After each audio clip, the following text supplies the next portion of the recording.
Welcome to the How to Be Awesome at Your Job podcast, the show where brilliant professionals share how to sharpen the universal skills required to flourish at work. Enjoy more career fun, wins, meaning, and money with your host, Pete Makaitis. Hello, and thanks for joining us here for episode 482 with the triumphant return of David Allen. Yes, that David Allen of Getting Things Done, or GTD fame. He has some additional perspective on his legendary system and how to make it all the more approachable for folks.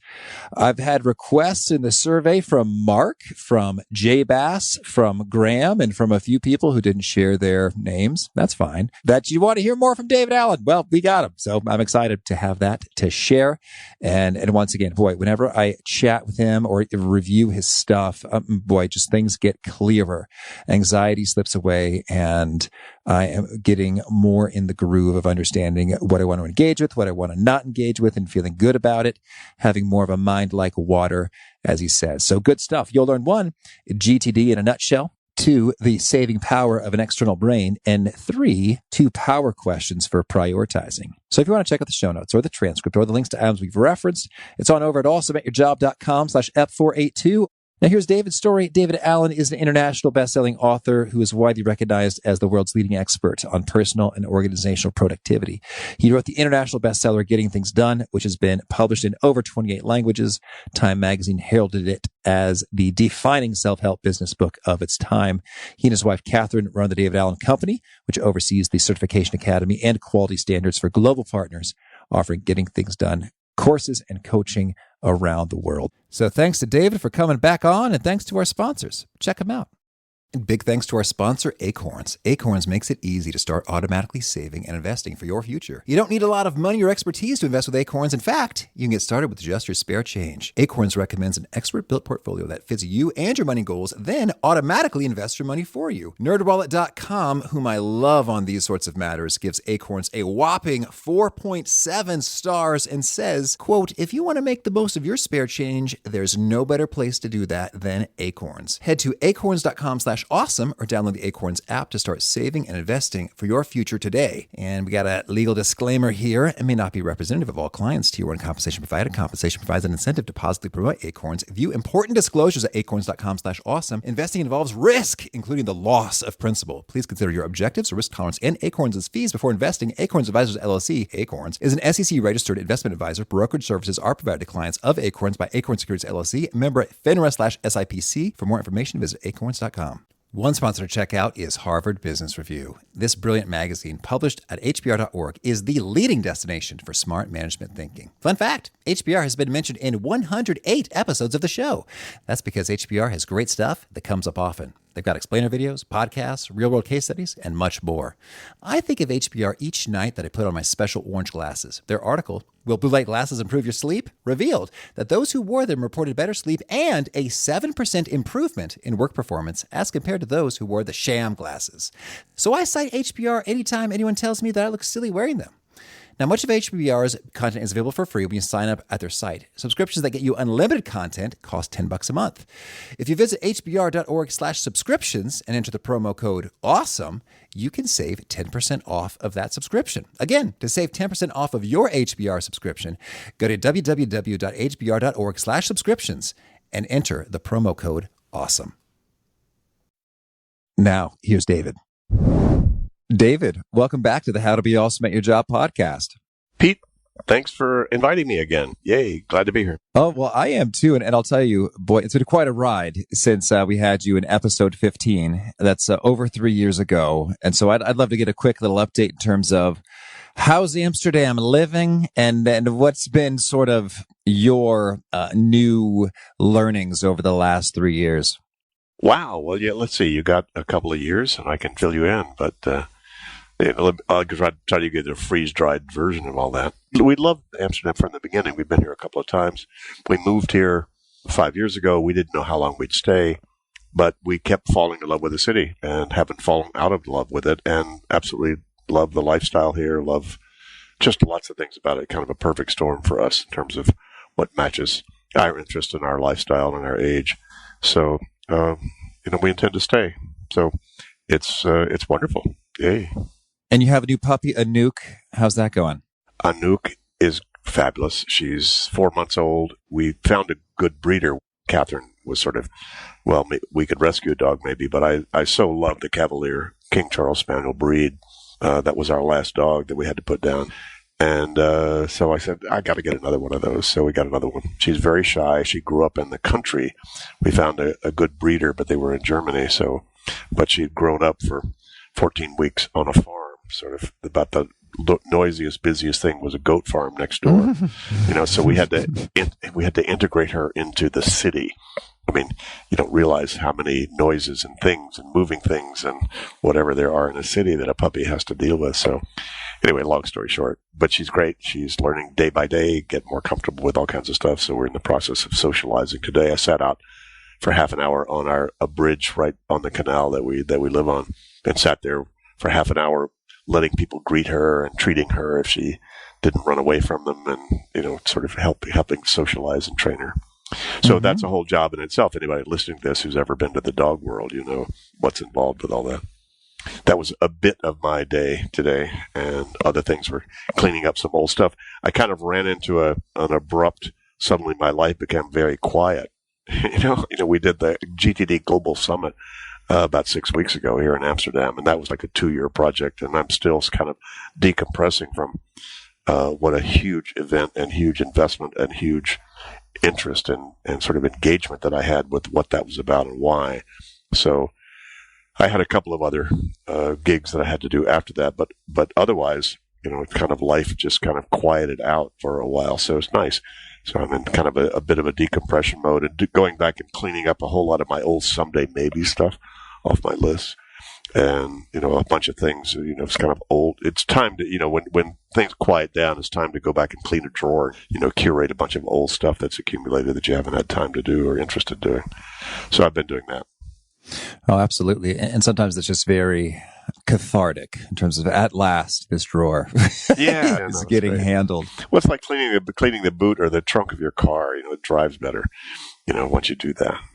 So, or that weird electronics drawer we all have, that's just collected all the weird, strange things that you couldn't throw away that you might need, at some point. All those cords and adapters. Yeah, all the cords and chargers and all that stuff. Yeah, for sure. Well, did anything sort of groundbreaking occur at the World Summit with regard to, the future of GTD or announcements? Yeah, Pete, I think the major ground thing, and the reason I did it, I didn't plan to do another one. We did one 10 years ago in San Francisco, and it really didn't plan. That's not the business I'm in, is doing those kind of conferences. But 10 years on, and now we're officially represented by licensees and master trainers in 70 countries around the world. So we've kind of grown to that level, but nobody's really raised a flag yet to kind of, hey guys, we're all in this game together. The train has left the station. GTD is a global event. So whether I fall over tomorrow or not, this will keep going. And so I think the milestone was making that kind of global statement and having the, incredible raft of 45 presenters that we had on their own time and dime that came, that are friends of mine and all champions of my stuff. People like Marshall Goldsmith and Charles Duhigg and just all kinds of folks that are serious heavyweights in their own fields and in their own right. So that, I think, really helped give the world, the idea that, come on, the train, as I say, has left the station. So GTD and a world where there are no problems, only projects, as a consciousness and as a cognitive sort of algorithm, if you will, is now onto the planet. At least I felt like I've done my job in doing that. And so this was sort of a capstone event. Come on, I'm 73 now, Pete, so I figure I'm not going to do another one. But this was a nice way to sort of just put I don't know if it's icing, I don't know what the term would be, but kind of icing on the cake, or to make sure that it's solid in the ground now as a global movement. Well, that's just got to be very rewarding, just to look back on sort of the imprint you're leaving on the world. What's that like? Bemusing, really. It's like, really? How did I do that? Like, wow, who'd have thought?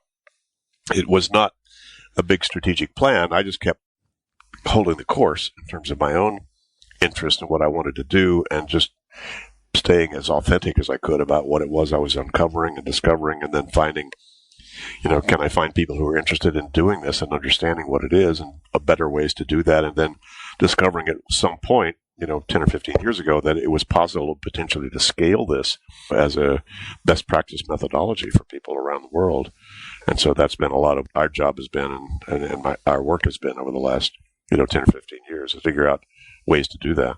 Well, you got back on my radar in terms of this interview for the upcoming GTD workbook. And so I want to talk about that. But first, I think maybe I need to zoom out. For those listeners who didn't catch episode 15 over 3 years ago or haven't heard of Getting Things Done GTD, could you provide the somewhere between 20-second and 2-minute overview for this is what we're talking about here? Sure.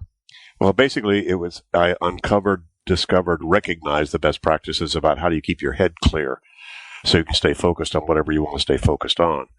That's the most productive state to operate from, is when your head is clear and you're not distracted. But where do your distractions come from? For the most part, they come from commitments you've made that are not complete yet. And so most people are trying to use their head as their office to try to manage reminders and things they need to keep track of and relationships between things and prioritize. And your head is a really crappy office. So a whole lot of what GTD is about is being able to externalize all those things that have your attention, building an external brain system so that much like your calendar, your head doesn't have to keep remembering where you need to be 2 weeks from Wednesday at 2:00. You trust you have a system that does that and has the right content. But if that works for your calendar, why shouldn't it work the rest of your life? So this was a way to sort of build what's the formula, what are the best practices and the steps to build an appropriate external brain to keep all of your commitments, all of your would, could, shoulds, etc., out of your head so that your head is freed up to do what it was designed to do, which is make good, intuitive, intelligent choices off your options, not to try to remember what your options are. So that's a lot of what GTD is about, as I uncovered over all these years, was a way to be able to build a systematic way to keep your head empty. Even though you haven't finished stuff, they don't have to be on your mind, as long as you're appropriately engaged with them. So I discovered essentially the algorithm of how do I create appropriate engagements with all these things that have my attention, whether it's cat food I need or a life I need or a vice president of marketing I need or, the next vacation we need to plan and organize, whatever it is, that you can't finish the moment you think of it, but you have attention on it and need to do something about it. I just figured out the best, most efficient, effective way to make sure that you manage those things appropriately. And you've got a great turn of a phrase, and I think it's something like, your brain is for having ideas, not for remembering them. Am I quoting you correctly? Yeah. It's not for holding them. Oh, not having, holding. Yeah. Yeah. Like marriage, having, holding. Yeah. Well, come on now. The cognitive scientists have validated in the last 10 years what I uncovered 35 years ago, which is your head just does not do that very well. And they've now discovered if you're trying to keep track of just in your head, things you want to be reminded about, things you need to manage relationships between, and so forth. If it's more than 4, you're going to sub-optimize your cognitive function. You will not be able to function as well as if you had all that out of your head, because your head's going to be distracted by it. That part of your head that's trying to hang on to that stuff seems to have no sense of past or future. So you'd be waked up at 3:00 in the morning by, I need cat food or I need an extended credit line. And both of them would take about the same space and show up at the weirdest random times when you can't do anything about them. You just add stress to your life. So, it's just really, in a sense, it's a kind of a mechanical process. It's pretty subtle, but it's just mechanical. Yeah, absolutely. When you talk about an external brain, that could be anything from a paper calendar and set of lists, or some fancy technological stuff, or anywhere in between. Or, Pete, it could be as simple as put stuff in front of your door in the morning so you don't forget it taking you to the office. Oh, yeah, sure. Absolutely. There it is. You can't not see it. It's in your path. Right. Cool. Well, so I want to get your take on, so I believe Getting Things Done came out originally, the book, in 2001. Is that true? Mm-hmm. And so 18 years have passed. Have you changed your mind on anything? A few things. I felt that the first edition was going to start to seem a little out of date for people, given some of the notations I made, some of the references I did, especially to technology, as well as over 18 years, I sort of got a little more subtle of understanding the power of what this methodology was and its implications and applications.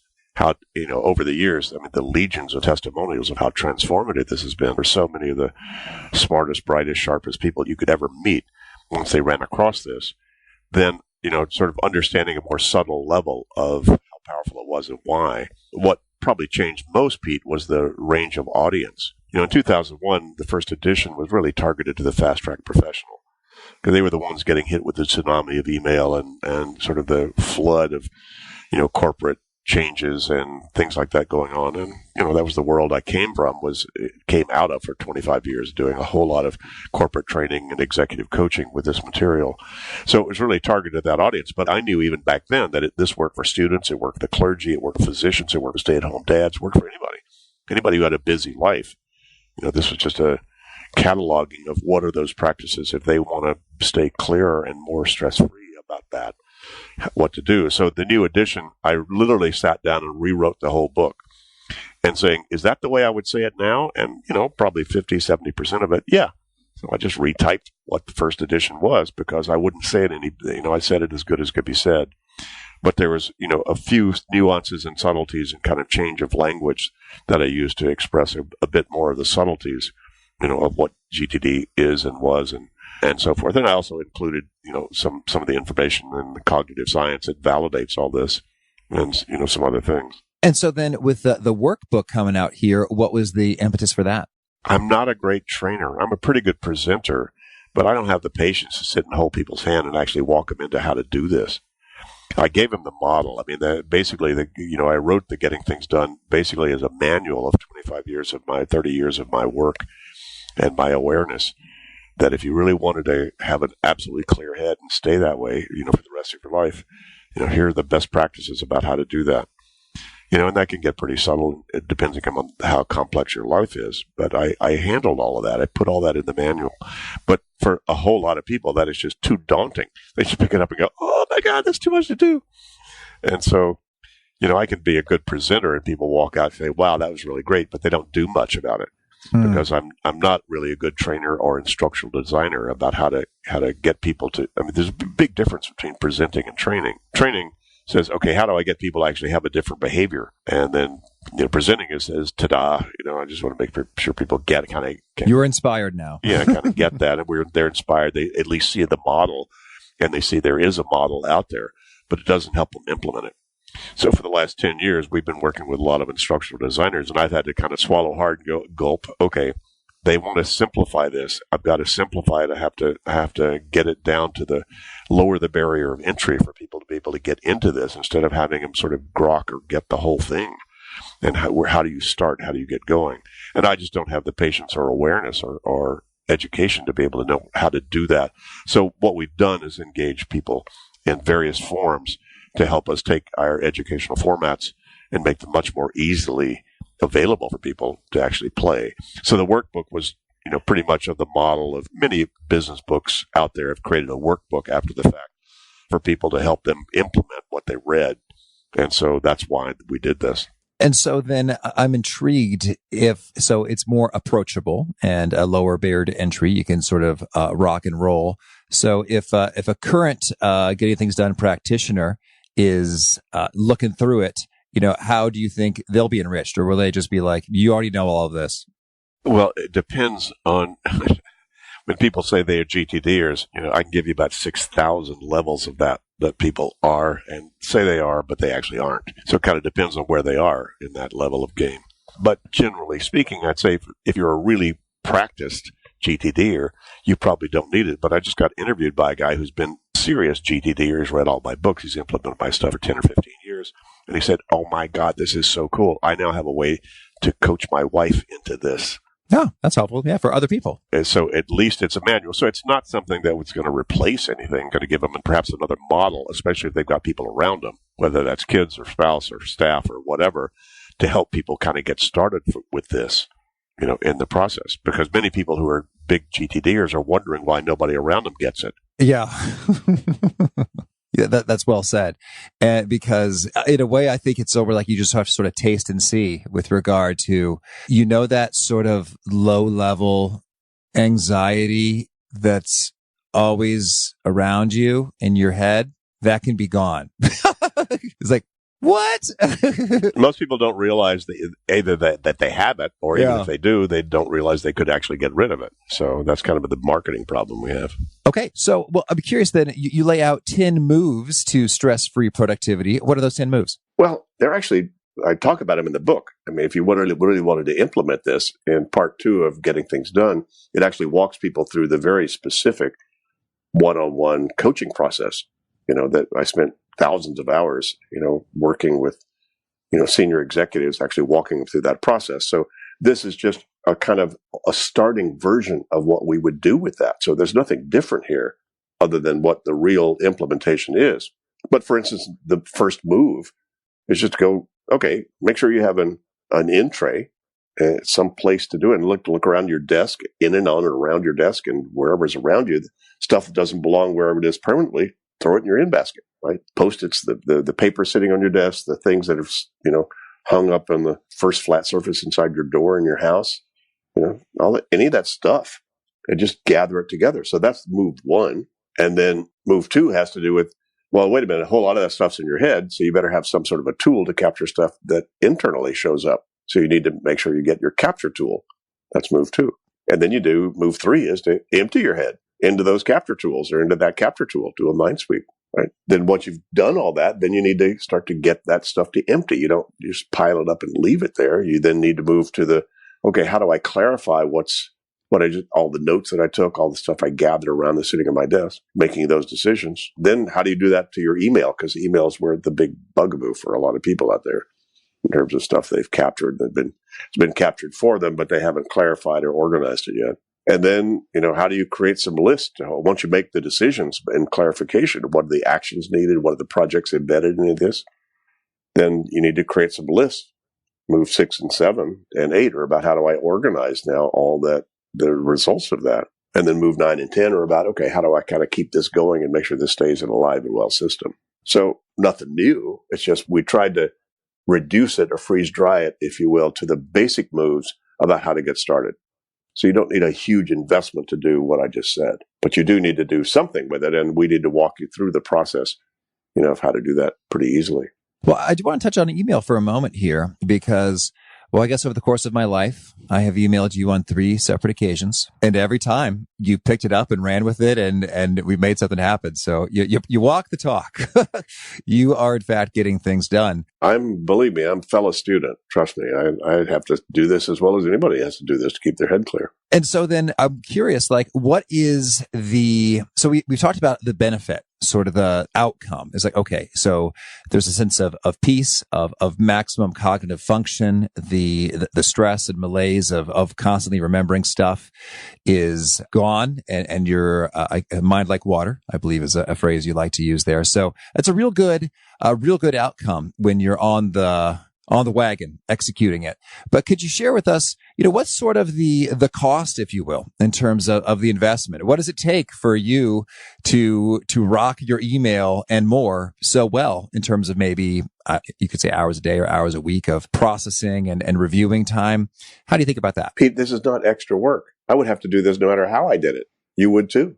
Because you want to let it pile up until it explodes and then decide what to do with it. People get mad at me for their list. I'm going, excuse me, dude, that's not my list. That's yours. Right? I don't tell people to do anything extra other than what they need to do themselves. They know that. They know they need to decide what to do about mom's birthday. They know they need to decide what to do. They know that they need to do something about that. All I'm getting to do is become conscious about it. So this is not extra work. How much time does it take to stay conscious in your life? Maybe that's the best question. Yeah. So you're saying you're going to address that email at some point. Of course. Or you can do email bankruptcy, Control A, Control X and pray. They all go away. You're right. I think maybe what they don't like is that you're showing them reality. It's like you're putting a mirror right up to their faces. I know. And say, this is what you're committed to. How about that? Right. And what are you going to do about it? And what does it mean to you? Is that trash? Why are you keeping stuff around you ought to throw away, dude? Come on. It's really about just becoming conscious about things you've let come into your ecosystem that own a piece of your consciousness until you appropriately engage with them. That's really the secret of what I found out about how do you do that. Well, and I think as we talk about the aggravation reaction there, I think there's some richness to that. It's sort of like you shine a mirror. It's like, okay, this is all the stuff that you're committed to. And then I think it's almost like the reality becomes all the more clear that, oh, wait, no, I can't do all of those things because my time, energy, attention, sanity would be, maxed out and overwhelmed to do so. So then once you're in a good spot of, all right, I got the lay of the land, all the stuff is captured. how do you think about prioritizing well with regard to, I can let that go now, knowing what I know about the whole lay of the land? Well, how many things are you not doing right now, Pete, while you're talking to me? Well, I suppose everything else in the universe other than talking to you. Well, if you haven't looked at what you're not doing, there's a part of you that has trouble staying present with me. So, I don't have any trouble being present with you because not long ago I looked at every single thing else I ought to do, and I said, you're it. Mm-hmm. But you can only feel good about what you're not doing when you know what you're not doing. Yeah. So most people don't have a clue. So a lot of what GTD is about is, why don't you get a clue about all the things you've committed to and then look at them and go, no, or not right now, or whatever, and then renegotiate those agreements with yourself moment to moment so that some part of you can feel, no, this is not time to run my errands. The stores are closed. And no, I can't talk to my life partner right now because he or she's, out at a seminar right now. No, I can't do X, Y, Z because my server's down, and so I can't even get into the internet. Mm-hmm. So, just looking around, it's called, what's my environment? What are my possible options?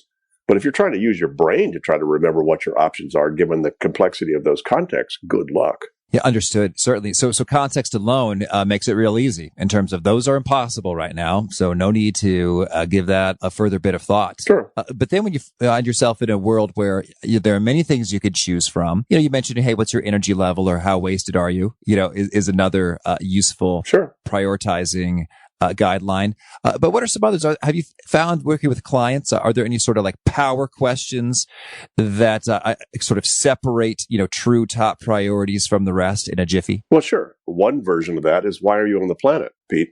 What are you here to do? Mm-hmm. And so which email do you think is most important for you to write first tonight? So there's the power question. It's called, what's your purpose? Yeah. Right? What's really core to you in terms of who you're about, what you're about, why you're here, any of that stuff. On a more practical level, in terms of how I manage that, it's called, what's most got my attention right now? And so therefore, what do I need to do to get back to clear again? Mm-hmm. So, and either the answer to what's got my attention right now may be, what is my life purpose? And I need to sit down or go off site and spend 2 days in silence and figure that out. Or what's most got my attention right now is my dog, in which case I need to go handle that so that I'm free back up. So when I cook spaghetti tonight, I've got a clear head. Mm-hmm. Any one of those could be the priority. Well, how many different things do you think you're doing today, Pete? How many different activities or things you put your attention on do you think you will have in a 24-hour period? Because every one of those is a priority decision at that moment. Yes. That's good. And now I'm chewing on, say what's most got your attention is an awesome prioritizing bit, because it's like, oh, that might take 5-10 minutes, dog is handled and now you're back and clear and ready to go. I'm curious about, what about some of those sort of ruminating type things? Like, what's most got my attention? Well, it's how am I going to, grow a business such that it is sufficiently profitable to provide for, a growing family. Well, as a coach, I give you a very simple question. What's your next action, Pete? There you go. What would you need to do to get clear about that? Do you need to draft ideas? Do you need to surf the web? Do you need to set a meeting? What would you do to move forward on that? Mm-hmm. As opposed to sit there and spin because you're so bright and conscious and intelligent and sensitive, you just freak yourself out by all the stuff you think you might have to do in order to be able to do that. So you procrastinate. Certainly. And I have found this, and that's your experience with clients, is that just by having identified the next action, there is a sense of peace there, because it's like, now there's no wondering what's the thing. It's just there for you to pick up, when you're ready to pick it up. Well, you finished your thinking. Mm-hmm. If there's anything you're committed to do, to change or to do anything about that's not done currently, or to have different in any way, and you have any commitment about that, if you haven't decided the next physical, visible action, you haven't finished your thinking and decision making about it. Mm-hmm. So that's why it's such a powerful thing to do, is figure that. Is that a phone call? Is that a surf the web? Is that I might talk to my life partner? What the heck is, that's the very next thing I need to do. Once you've made that decision, it may not be the right one. There may be a better decision, but at least you can move on that one and you can change your mind. But at least your mind goes, okay, I'm now appropriately engaged with it. Assuming also that you've also captured the outcome you're committed to about this. So outcome and action thinking are the zeros, ones of productivity. What are we trying to do, and how do we allocate or reallocate resources to make that happen? That's why that's such a key element of getting things done. Mm-hmm. Well, gee, that email, what's the next action on it? By the way, will that one action finish whatever this commitment is that's about, that's embedded in that? No, not yet. Okay, great. What's your project? Oh, I guess I need to research whether we should hire a consultant for our financial yada, yada, yada. Right. Mm-hmm. So outcome and action. Once you decide the next step, well, great. Will that finish whatever this is about? And if not, you better keep track of whatever the outcome or the project is until it's done. So that's part of the clarification step where you say, okay, how do I get my in-basket empty? And you do it by actually having to think.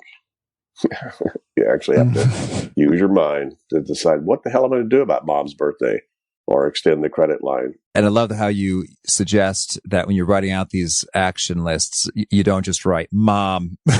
Right. It's rather, it's a verb and it's a clear view of sort of, hey, decide what to do for mom's birthday or call my brother to see what he's thinking for mom's birthday. Right. And that reduces a lot of the friction and resistance there. Right. Well, there's magic in the mundane.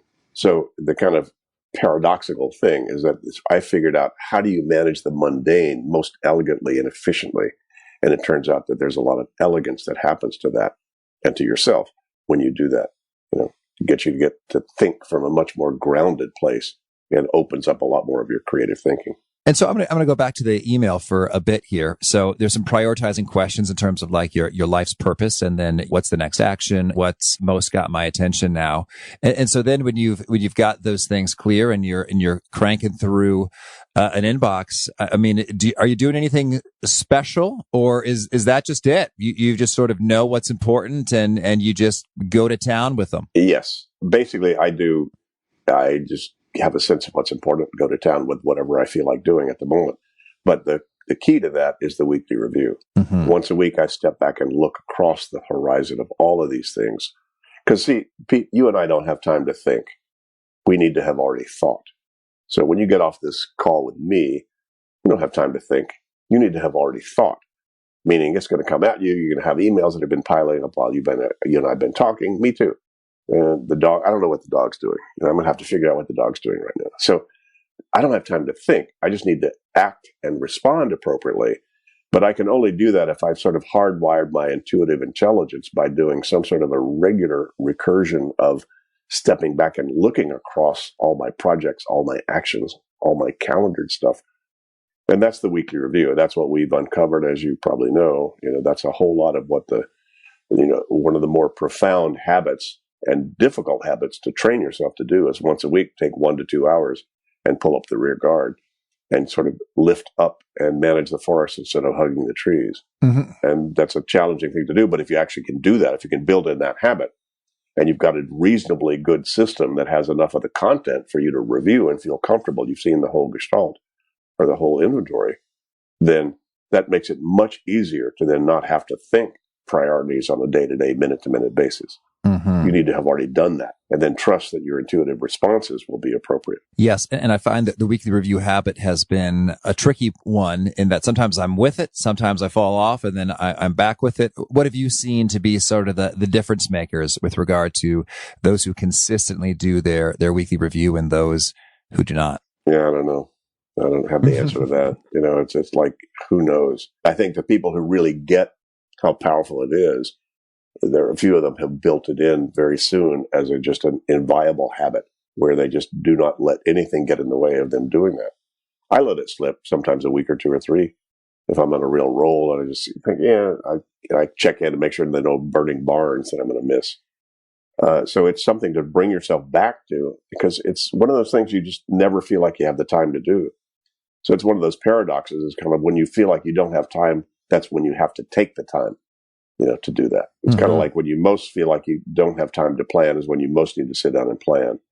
So it's one of those things where you have to sort of train yourself to say, wait a minute, a reference point inside of me is, when is my ambient anxiety out past my comfort zone? And that's when I need to sit down and do a weekly review. Yeah, that's good. Well, David, tell me, anything else you want to make sure to mention before we shift gears and hear a couple of your favorite things? Oh, no, just if people want more interested in any of this, and wherever you're listening to this from around the world, we now have, master trainers and coaches and folks that we've certified to deliver this methodology and training programs and coaching, one-on-one coaching programs around the world. So you go to gettingthingsdone.com, our website, look under training and coaching, and you'll see 70 countries, and kind of wherever you are, you'll see public seminars, you'll see whoever our folks are in those areas. So that's a way to get in touch with this, if you haven't read the Getting Things Done, the book, it is the manual. So highly recommend it. And again, I'm not sure when this is going to air, Pete, but September Getting Things Done workbook will be out and available, at least in the U.S. I think in the U.K. as well. Mm-hmm. And so those are ways to kind of stay in touch and what to do. So that's what I'd let people know if this rung their bell about anything. Yay. Cool. And now could you share with us a favorite quote, something you find inspiring? Oh my God, a favorite quote.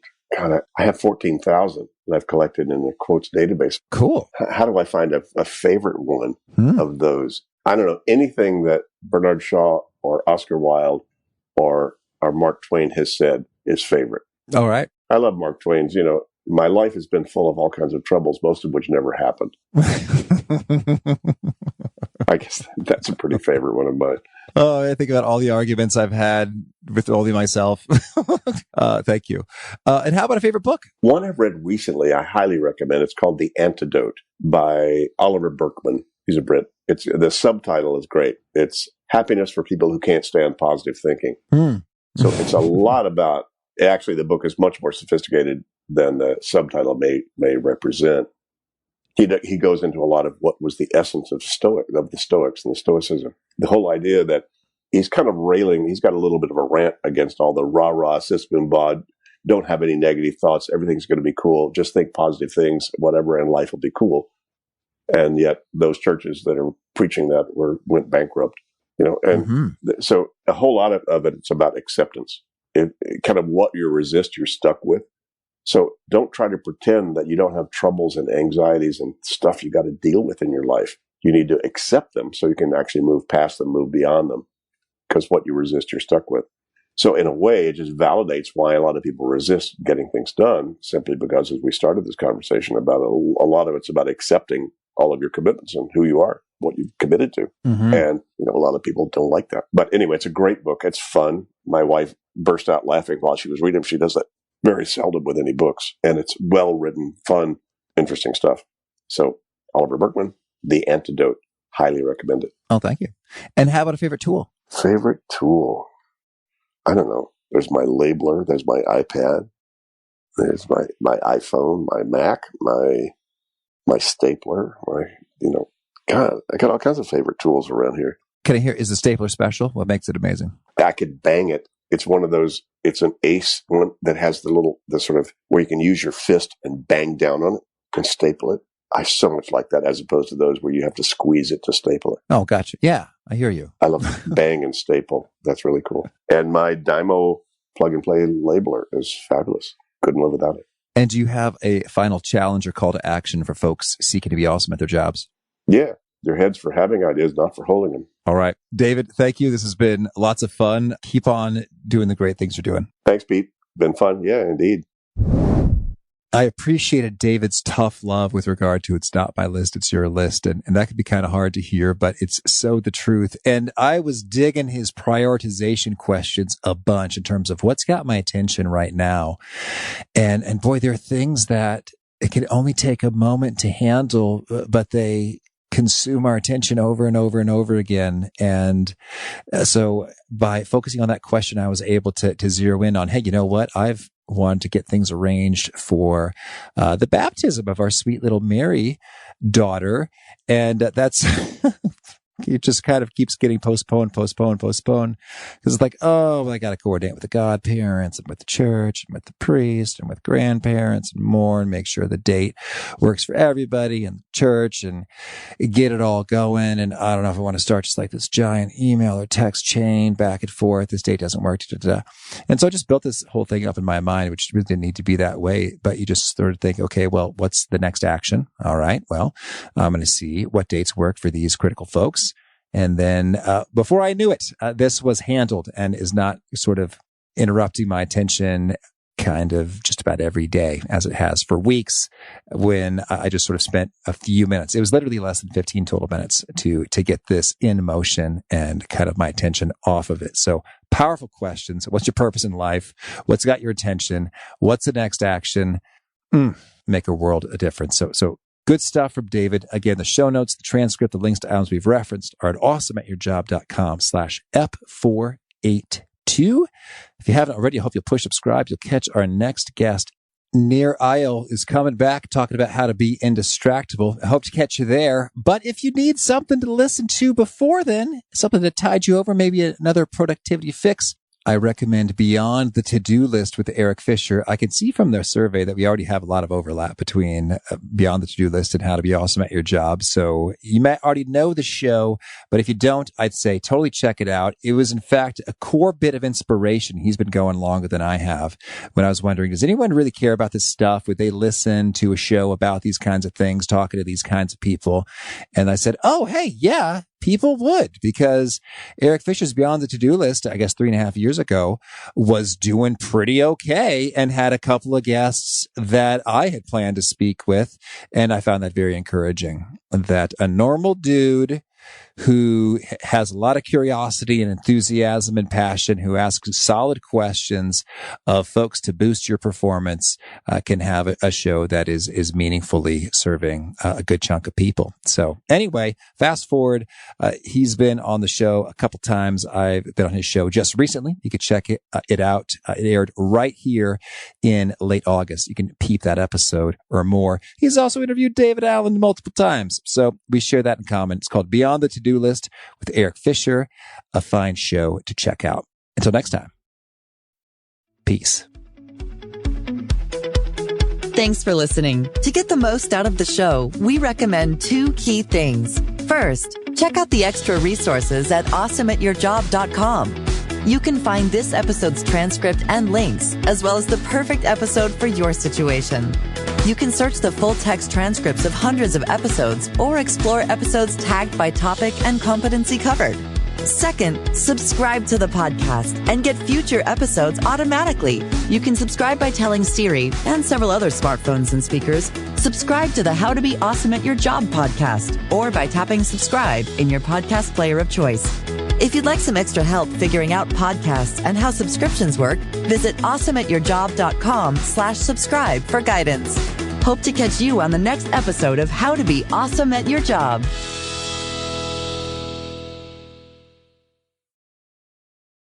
Look around. You can find cars like these on AutoTrader, like that car riding your tail. Or if you're tailgating right now, all those cars doubling as kitchens and living rooms are on AutoTrader too. Are you working out and listening to this ad at the same time? Well, multitasking pro, cars like the ones in the gym parking lot are for sale on AutoTrader. New cars, used cars, electric cars, maybe even flying cars. Okay, no flying cars, but as soon as they get invented, they'll be on AutoTrader. Just you wait. AutoTrader.